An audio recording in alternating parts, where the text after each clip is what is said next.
So, good afternoon, everyone. It is my absolute pleasure to welcome you all to today's exclusive masterclass on communication engineering, delivered by one of the world's prestigious institutions, that is King's College London. My name is Arvind. I am a principal consultant at Studying. So, on behalf of Studying, thank you for joining us today. We are delighted to see some such enthusiasm to explore the future of communication engineering. Studying is a global education platform dedicated to helping students connect with the leading universities worldwide. We provide expert counseling and comprehensive support throughout the entire study abroad journey, from course selection, application process, scholarship assistance, visa support, pre-departure services. We help out throughout the process. Through this exclusive academic events like today's masterclass, we aim to give students direct access to world-class faculty and industry-relevant insights. Today's session is hosted in collaboration with King's College London. King's College is internationally recognized for its research, excellence, and innovation in science and engineering. Its communication engineering program focuses on cutting edge developments in wireless systems, signal processing, networks, and next generation communication technologies. Now it is my honor to introduce our speaker, Dr. Mohammad Sheikh Bahai.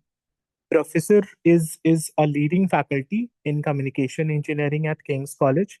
His research expertise includes wireless communication, signal processing, network optimization, next generation communication technologies.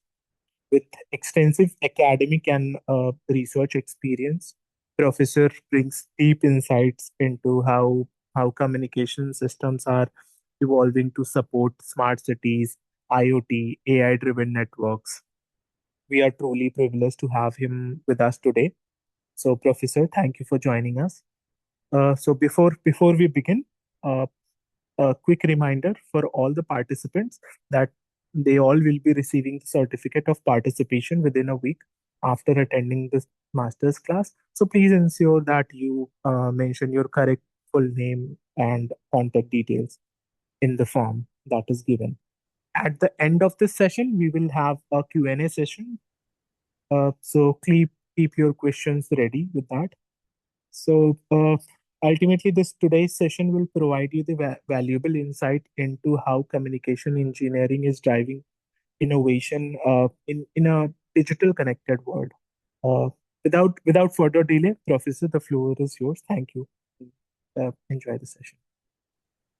Thank you, Arvind, and very nice to be with you all. Thank you for joining our today's session. Uh, Before sharing the document, I give a couple of minutes of introduction on this session. This is supposed to be a taster session, so it's going to be quite short. Of course, it's not going to be as long as a lecture, a normal lecture that we have in university, but it is a kind of taster of what we are teaching here in King's on communication and telecommunication technologies. We are in this course and in all of the modules that we are teaching in MSc Mobile Communications in King's, we are preparing students to get ready for the next generation of communication systems, which is supposed probably you have heard of it. I'm sure you know that we are in fifth generation of communication systems at the moment. And in about 4 years' time, less than probably 4 years' time, roughly about 2030, we will be in the sixth generation of wireless, generally communication systems, and particularly wireless communication systems. So it is a very exciting time to learn about 6G technologies, 6G use cases, the things that can happen by the enabling technologies for 6G. So we are giving you the fundamentals of what you need to know for uh, preparing for the 6G era in 2030. My course is about digital communication. Of course, there are other courses on wireless communication and so on and so forth, and I give you a list of that at the end. But my course is giving you a fundamental um, understanding of digital communication, which includes a number of topics that are directly or indirectly related to 6G technologies. For this taste lecture, I have chosen to give you discussion about one of these topics. And for your information, before I delve into that, is that King's College has been involved in at the very cutting edge of technologies for various generations of communication since the second generation. So our Center for Telecommunication has been there since second generation of the wireless communication systems, and probably you know that King's is known for having had the many gurus in this area, and one of the prominent figures from long time ago, about 200 years ago, was Maxwell. Probably you have heard his name. He was a prominent figure and the inventor of many of the things that we know now about communication and wireless communication. Okay, about what I want to give you in the next few minutes. This is about data compression. So let me share with you my screen. I think you should be able to have it. Let me. Uh, is it shared, Rahul, at the moment? Yes, Professor. We Okay. can share see the screen. Okay. Thank you, Arvin. Uh, okay. As you see, this is one of the topics that I'm talking about in my fundamentals of digital communications. Although it is called fundamentals of digital communication, but as I said, it is fundamentals of 6G as well. And I tell you what, why? Um, it is about data compression and source coding in digital communication systems. Data compression, I don't know how much you have heard of it, but it is a very important aspect of any communication system, and not just communication systems, but also in AI. In a world that is dominated by AI and will be more dominated by AI in the future, one of the very important aspects of the systems is data compression. Because when we are using AI, the technology is data driven and the methodology is data driven. So you are dealing with huge amount of data. So it is very important how much you can compress this data. And therefore, you can imagine how this topic is important in achieving a good AI and a high performance AI system, and not only a communication system. So, this is a digital communication system from the transmitter at the top to the channel at the right and to the receiver uh, below. And you see that we have an information source at the far left, top left of the figure, information source producing symbols. You are the information source. You produce symbols, for example, text messages, voice messages, videos, and images, and so on. And you want this to be reliably arriving at the receiver side, and the output signal at this point, you want it to be exactly what you are sending at this point. So you want A prime to be exactly A. But what we do in the digital communication systems for achieving this is we go through a long process. And in this course, we are talking about this long process that we are doing. And today, for a few minutes, I give you a hint of just the first couple of blocks, which is the blocks into producing the symbols and the block that converts the symbols into bits. It is digital communication, so of course we are dealing with bits. And whatever symbol you are sending, whether it is, for example, a text or a video, this symbol here, uh, whether it is belonging to a text or video or whatever else, it has to be converted into bits before being transmitted through the communication channel and to be recovered by the receiver. But there are a number of questions arising at this very starting point of how to convert the symbols to bits. You want to send the bits, but you want to send as low as possible number of bits through the channel. Why? The reason is obvious, because the capacity of the system, the capacity of the channel is limited, and therefore you want to have as few as possible bits to be transmitted for sending the information. But of course, the question is, firstly, how we convert these symbols to the bits. For example, if I have a symbol A and a symbol B and a symbol Z, I want to send them and convert them into bits. How should I do that? How should I do that? Is there any rule for that? For example, how many bits should I allocate for each symbol?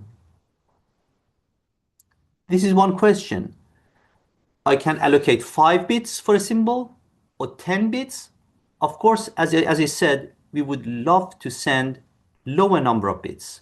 But at the same time, we want to send the symbols reliably to the receiver. So if I reduce the number of bits to a very low numbers, then what will happen?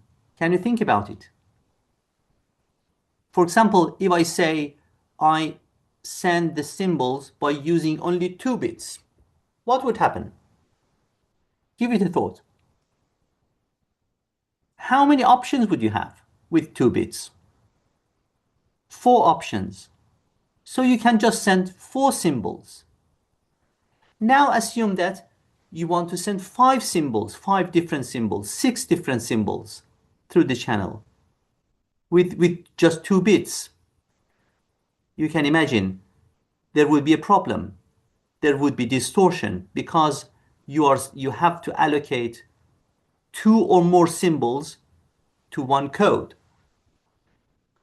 So this is one of the issues, and this is one of the dilemmas. We want to convert the symbols to bits. We want to compress them. So this is the part of the system that deals with the source coding. We call it source encoder. But at the same time, we are dealing with compression, data compression, which is the problem of digital communication systems and generally a problem of future 6G systems when AI comes to play. So, in this course, we want to give you first what are the rules for allocating bits to the symbols and how much compression you can achieve if you are dealing with, if you want lossless source encoding and compression, or if you are happy with lossy compression. one of the big figures in the history that worked on in this area, and his fundamental results are still um, the the main results for the foundation of source encoding was Shannon. Shannon defined uh, a measure for information.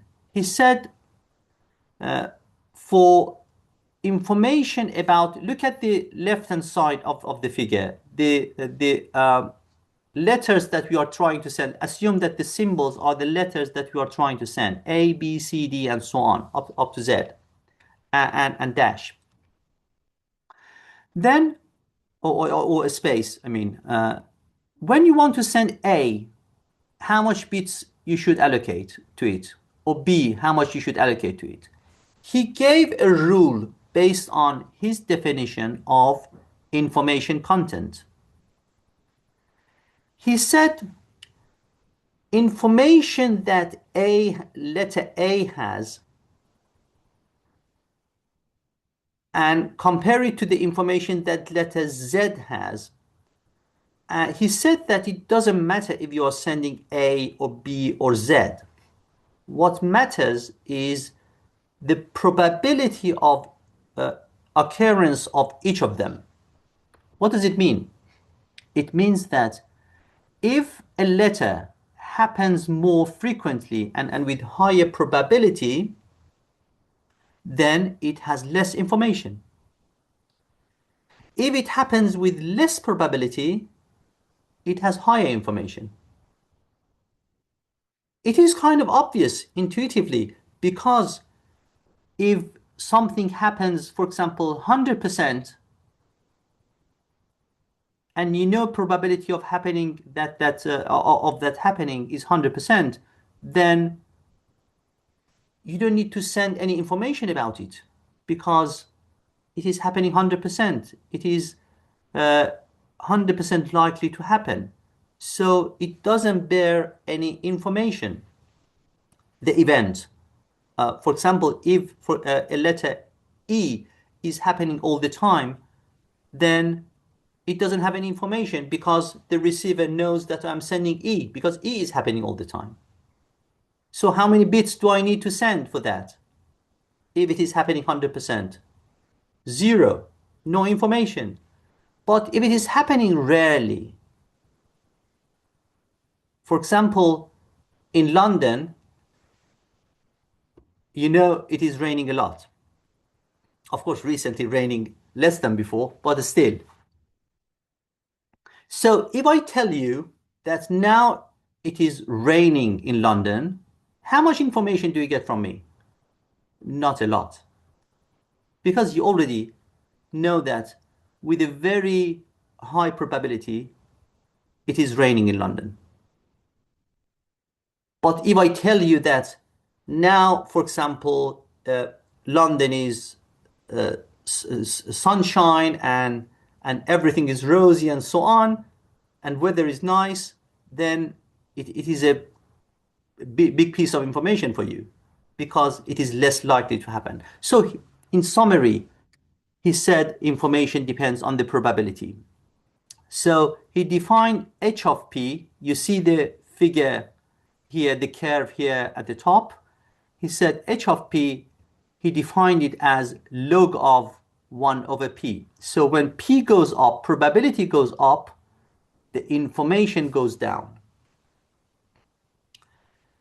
So based on this, he said, then let's allocate the bits according to the information of each bit, of each symbol. If the symbol happens with high probability, we allocate lower number of bits. If it is happening with less probability, we allocate a higher number of bits. But in general, he defined a measure. He called it entropy function. Entropy function is a very important function, and the reason is that I give you the final result of what Shannon found in his very famous theorem about source encoding and data compression. What he said was this. This was a very fundamental result, and it is still. How much you can reduce the number of bits that you allocate to each symbol for transmission, for example, in a communication system, or generally for example, for storage of data without incurring any loss. Remember, what was the loss? Loss would happen when you allocate, for example, 2 bits, 4 possibilities, to how many symbols? For example, 5 symbols. There would be loss because 4 possibilities but 5 symbols. Therefore, one of the symbols will be missed or will be allocated to the same code as the other ones. But if you want lossless coding, how much compression can you achieve? This is a big question, and this is a question that Shannon answered. The answer was if your variable is x, is your symbol is a random variable x, then the minimum number of bits that you can allocate without incurring any loss to the symbols is entropy of that variable. So this entropy, this h of x, is the minimum number of bits on average that you can allocate to the symbols without incurring any loss. This is a very interesting function, and when the probability of symbols, probability of occurrence of different possibilities of symbols are equal, so all of the symbols are happening with the same probability, then this entropy becomes maximum. So we go back to the original discussion. Let's say we want to allocate fixed number of bits to the symbols. So for example, 2 bits to all symbols. How many bits do we require for R symbols? For example, if you have 16 symbols, let's say you have 16 symbols. Look at here. For 16 symbols, how many bits do you need if you are using fixed number of bits? Of course, 4 bits. Now, if you use 3 bits, what will happen? As we said, you will have lossy compression. What is lossy compression? A compression that produces some loss. You might say that I don't want lossy compression, I always want lossless compression. But it is not the case practically.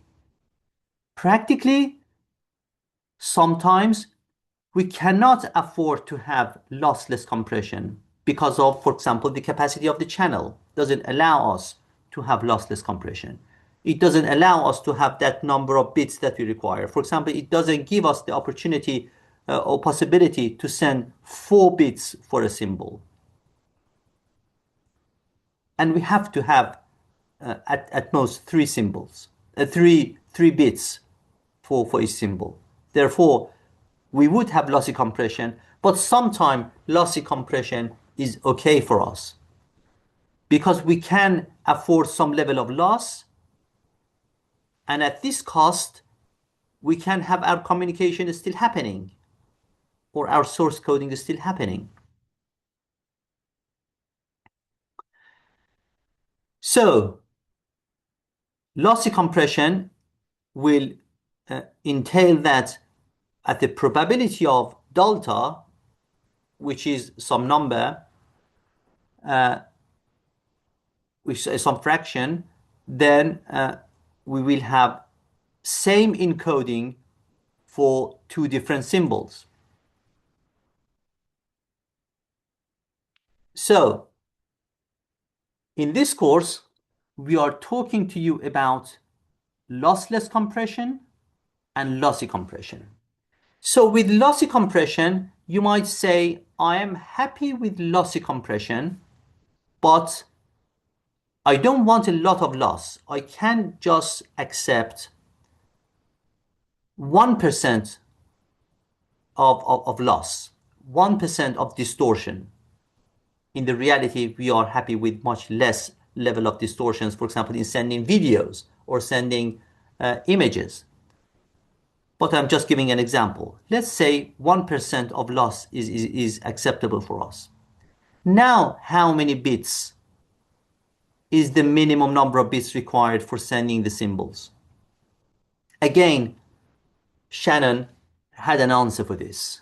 So Shannon also gave a minimum level of numbers, a minimum number for the number of bits that you need to have for sending the symbols at a lossless condition, or even at a lossy condition with the acceptable loss of delta. So you can imagine it is very interesting to know these levels of these floor levels of number of bits that you can use for sending the data and for source coding and for data compression. So in general, we talk here in the beginning of the course about these theorems. The theorems that tell you how much data compression is possible when you are dealing with lossy or lossless compression of data. And then this will give you the foundation for what you will need to know about compression for AI.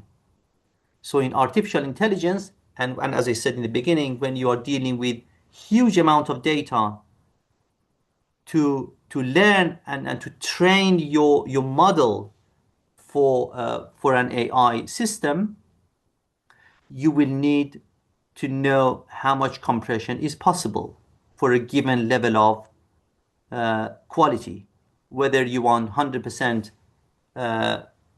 performance, lossless compression, or you are happy with some level of loss in your system.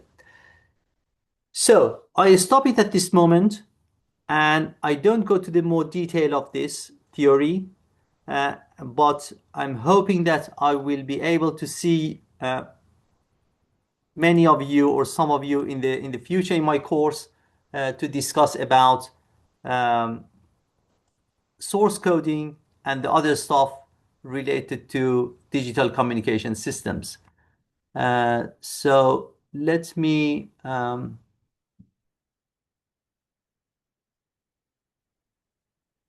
go back to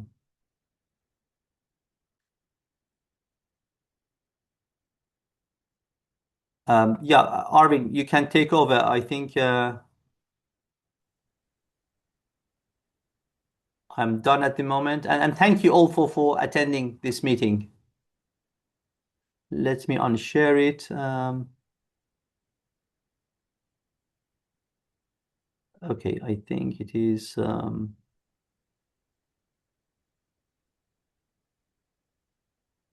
It is unshared, right? Or is it sharing? No problem. I'll share it. Okay, yeah, can you unshare it, please? I'll do it. Don't worry. Okay, thank you. Thank you. So, all right. Thank you, Professor, for this excellent masterclass on communication engineering. To all our participants, we appreciate your engagement today. Now, the Q&A box is open. If you do have any queries, to please put up your queries there. We'll be able to help you out to understand maybe in more detail. So the Q&A box is open now.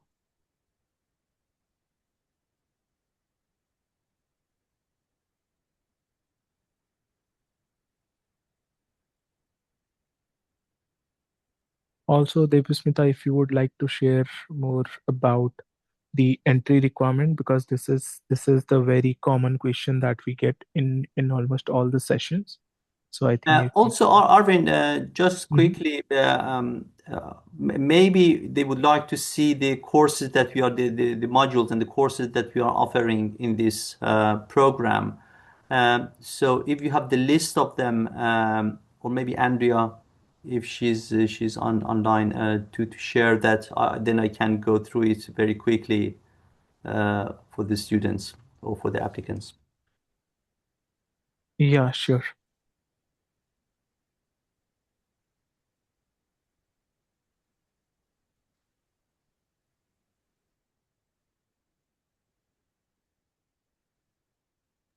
So I hi, can start saying a little bit, I mean, a few words about the other modules that we are having here in our program on mobile communications.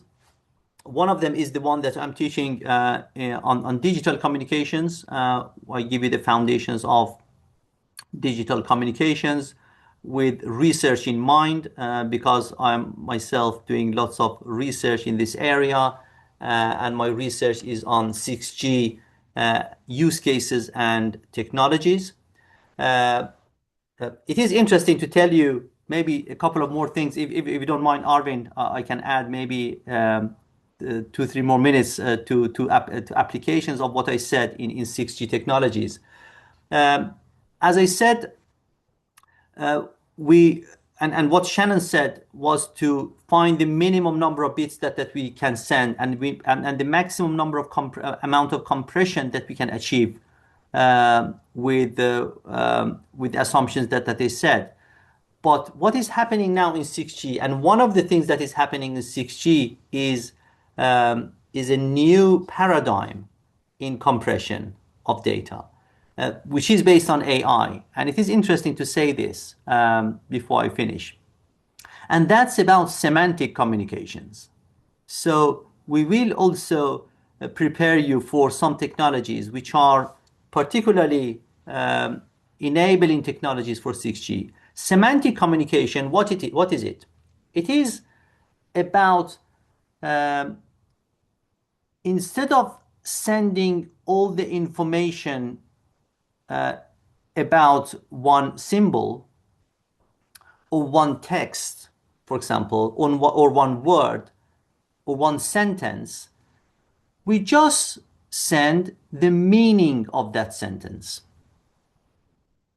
Okay? So, for example, if I have a long sentence, I want to send this to the destination. I have to send a sequence of bits for sending this information that correspond to this information and this sentence. But let's assume that I don't care about sending all the words of this sentence. I want to send just the meaning of this sentence. For example, I want to say that there is some fire happened here, and you have to be careful about safety and security and so on. And this whole sentence, I want to send it. But maybe the meaning of this sentence is to just send an alarm to the receiver. So maybe I can send this whole information by sending one word, alarm, or something like that.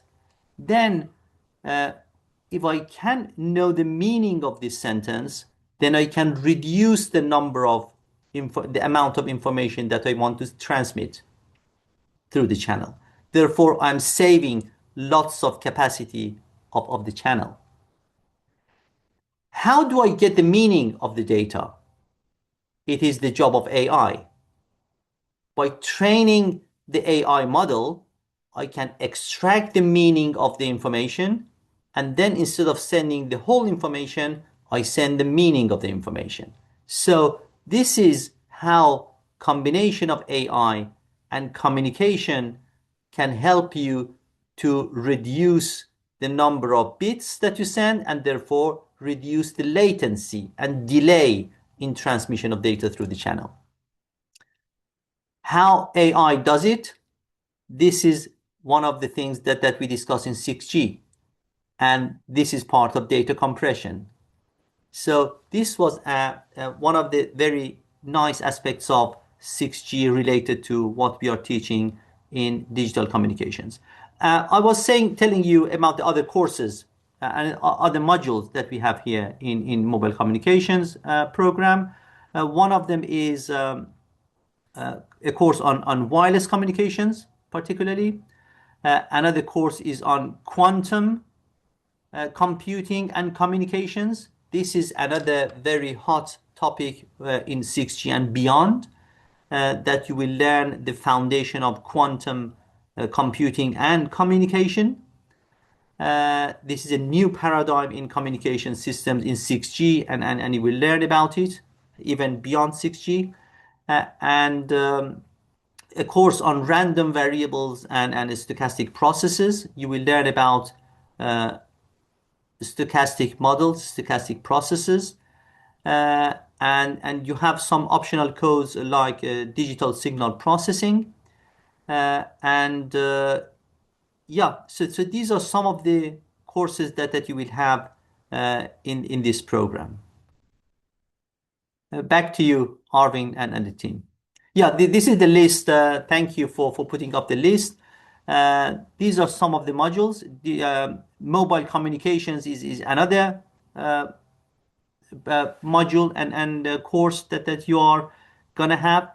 You are gonna have a project, a relatively big project that you will be dealing with, and it will prepare you for doing research in the area of communication, and and that would be counted as two modules. This is MSc individual project that you choose in the area that you love to pursue. For example, if you like to continue in AI related communication aspects, you can choose with the academics who are doing this. For example, one of the topics that I'm doing research myself is AI in communication, and yeah, these are some of the modules that you can see some of the main modules on the screen. If you have any questions, I'm happy to answer.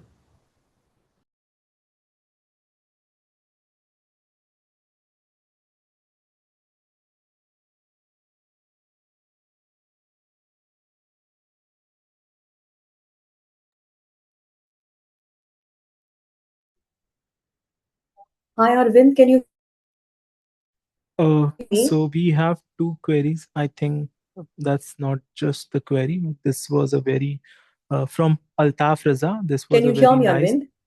Yes,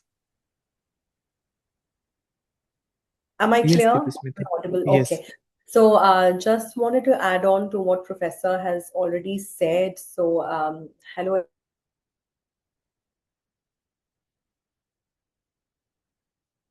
everyone.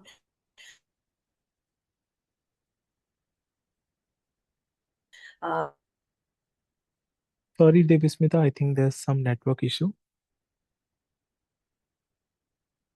Yeah, just yeah, because apparently there is a network issue. I just quickly answered the questions in the or the comments in the chat. Yes, of course, AI can deal with if lots of compression process. As I said, for example, in 6G, AI, we are when we talk about 6G, one of the things that we talk about is that 6G is AI native. So AI is considered from the fundamental design of the 6G systems. So in 5G systems, we are using AI, but in 6G systems, the 6G systems are designed with AI in mind. So as in, this entails that, for example, many things like data compression happens with the help of AI. And as I said, for example, in semantic communication, for compressing the data, we are using the AI. we are using AI for extracting the meaning of the data and and compressing the data. Yes, back to you.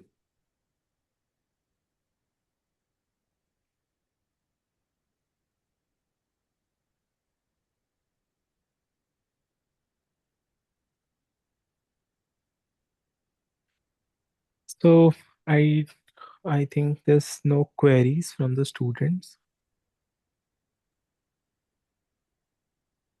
Is there anything, Devismita, that you would like to share? Yes, I think it's work. Apologies, but can you hear me now? Uh, yes, I think it would be better if you can just turn off your Now, camera.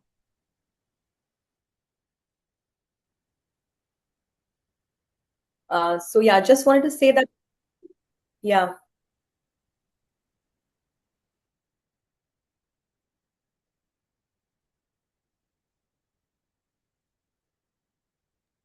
Yeah, apparently the connection Now. from Debsmita is not good.